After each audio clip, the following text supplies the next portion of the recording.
میرے پاس ایک نوجوان آیا، کہنے لگا میرے ابا جی کو سمجھائیں، میں نے مرضی کی شادی کرنی ہے اور ہر صورت کرنی ہے. اور ظاہر ہے جو مرضی کی شادی کر رہا ہے معاذ اللہ وہ پہلے غیر محرم سے بات بھی کرتا ہوگا.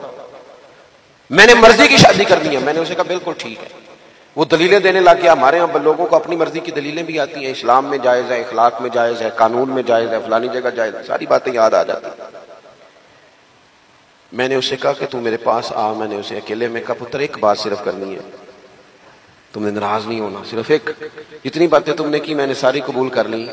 بس میرا سوال یہ ہے کہ پسند کی شادی کرنا صرف تیرے لیے جائز ہے یا تیری ہمشیرہ کے لیے بھی جائز ہے؟ یہ سبق دے دے مجھے، اس کا جواب دے کہ تیری بہن کے لیے بھی تو جائز ہے نا کہ اگر وہ چاہے تو پسند کی شادی. تو چپ کر گیا. کہنے لگا وہ تو ایسی نہیں. میں نے کہا چل تو ہے نا. وہ ایسی نہیں تو ہے نا. اللہ کرے ایسی ہو بھی نہ، صرف مثال سمجھانے کے لیے